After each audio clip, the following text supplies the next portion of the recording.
और जो लक्ष्य है कि प्रतिवर्ष 10 लाख युवाओं को रोजगार देना, तो आज ये निश्चित रूप से इन सभी युवाओं को ये पत्र प्राप्त हुए हैं और प्रधानमंत्री जी का लक्ष्य। जरूरी नहीं कि हर हीरा हो हीरे जैसा खरा, लेकिन तनिष्क का हर हीरा है 100% नेचुरल और गुणवत्ता व विश्वास दोनों पर खरा। पाइए डायमंड ज्वेलरी की वैल्यू पर 20% तक off. Visit Tanishq showroom, India motor circle, Ajmer.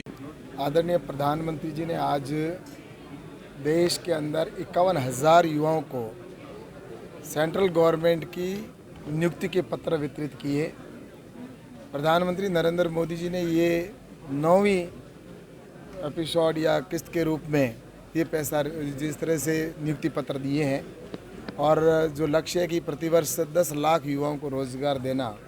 तो आज ये निश्चित रूप से इन सभी युवाओं को ये पत्र प्राप्त हुए हैं और प्रधानमंत्री जी का लक्ष्य है कि आने वाले समय में 2047 तक भारत विकसित राष्ट्र बने। तो उस विकसित राष्ट्र के लिए ये जो 25 साल है ये देश के लिए बहुत महत्वपूर्ण है और इसमें इन युवाओं की बहुत बड़ी भूमिका होने वाली है, क्योंकि 25 साल में जब विकसित राष्ट्र बनाना है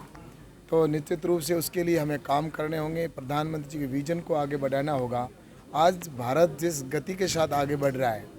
आज भारत की पहचान पूरे विश्व में बनी है। आज इंफ्रास्ट्रक्चर की दृष्टि से हो, चाहे वो ट्रांसपोर्टेशन की दृष्टि से हो, चाहे गरीब कल्याण की योजनाओं की दृष्टि से हो, इन सभी के लिए काम करने की आवश्यकता होगी और इसमें ये जो हमारे युवा साथी है ये निश्चित रूप से इसमें बहुत बड़ा अहम रोल करेंगे। और आज रोज़गार की दृष्टि से देखा जाए तो प्रधानमंत्री जी ने जिस तरह से सेंट्रल गवर्नमेंट की जॉब हो चाहे प्राइवेट जॉब हो, उनको जिस तरह से बढ़ावा दिया जा रहा है, आज इस देश में लगभग 1 लाख से अधिक स्टार्टअप हमारे तैयार हुए।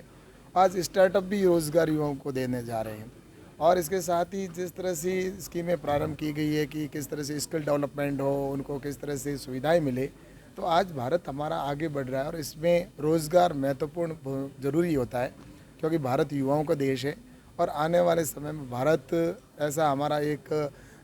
विश्व की शक्ति बनी। और आज जिस तरह से प्रधानमंत्री नरेंद्र मोदी जी के नेतृत्व में इन पिछले 9 सालों में जो 11वें स्थान पर अर्थव्यवस्था में था, वो आज 5वें स्थान पर पहुंचा है और 2027-28 तक इसको हम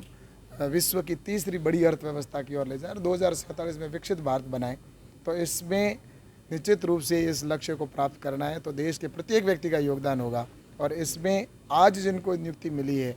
ऐसे युवाओं को बहुत महत्वपूर्ण भूमिका हो जाती है। इसलिए निश्चित रूप से मैं प्रधानमंत्री जी का आभार प्रकट करूंगा कि ये जो नियुक्ति पत्र दिए हैं, तो इसलिए मैं इन युवाओं को भी बधाई देता हूं और प्रधानमंत्री जी का आभार प्रकट करता हूं कि इस तरह के रोज़गार मेलों के माध्यम से हम आने वाले समय में देश को आगे बढ़ा पाएंगे। सर,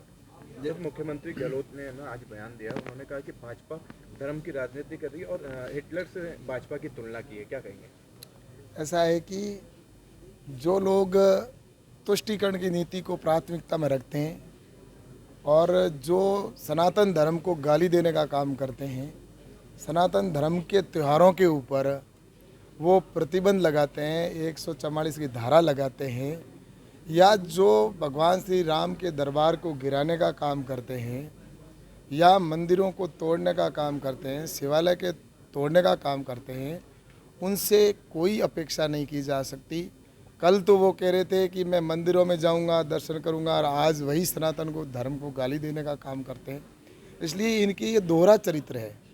और ये दोहरा चरित्र जनता समझ चुकी है। और मैं जहाँ तक कह रहा हूँ कि यहाँ पर जिस तरह से राजस्थान के अंदर जो स्थिति बनी है, अशोक जी गहलोत को ये समझ में नहीं आता कि राजस्थान की जनता ने आपको क्या विश्वास दिया था, किस उम्मीद के साथ में आपको मुख्यमंत्री बनाया। आज राजस्थान में जहाँ प्रधानमंत्री नरेंद्र मोदी जी को विश्व में भारत को 1 नंबर पर ले जा रहे हैं, वहीं पर राजस्थान को भी इन्होंने 1 नंबर पर लेके गए। आज बलात्कार में राजस्थान 1 नंबर पर पहुँच गया। आज जिस तरह से भ्रष्टाचार में राजस्थान पूरे हिंदुस्तान में 1 नंबर पर है, वहीं पर पेपर लीक के अंदर राजस्थान 1 नंबर पर है, क्राइम के अंदर राजस्थान 1 नंबर पर पहुंचा है, डीजल के भावों में राजस्थान 1 नंबर पर है, महंगाई के अंदर लगातार बढ़ रही है, किसान परेशान है। युवाओं से वादा किया था 3500 रुपये बेरोजगारी भत्ता देने का और किसानों से कहा था कि हम किसानों को संपूर्ण कर्जा माफ़ करेंगे, लेकिन ये झूठ मूठ की सरकार है, झूठ इनका इतना खेल इन्होंने चलाए। ये एक तरह से मैं कह सकता हूँ कि अशोक गहलोत की सरकार है वो पूर्ण रूप से असफल हो चुकी है और राजस्थान की जनता परिवर्तन चाहती है और निश्चित रूप से आने वाले समय में इस सरकार को डिलीट करने का जनता ने फैसला कर लिया है। मंत्री जी, और इनकी ओर से इसलिए मैं आपसे कहना चाहता हूँ कि ये जिस तरह से कह रहे हैं कि ये धर्म की राजनीति है, निश्चित रूप से हमें गर्व है और सनातन धर्म के ऊपर,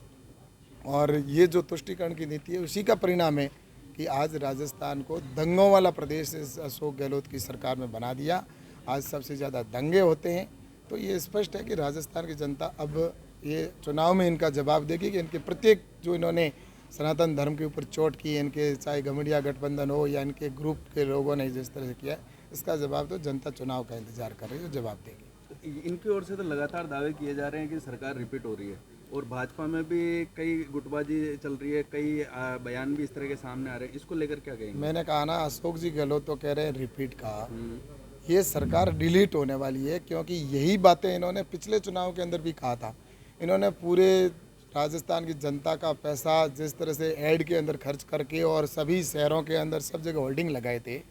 और जगह जगह ऐड दिए थे पेपरों के अंदर, और जिस तरह से कि राजस्थान एक नंबर पर है। पिछली बार भी इन्होंने ऐसे ऐसे कहा था राजस्थान विकास में एक नंबर पर है, एक नंबर अशोक गहलोत मुख्यमंत्री एक नंबर पर है, लेकिन राजस्थान की जनता ने उनको 21 सीटों पर लाकर सिमटा दिया था।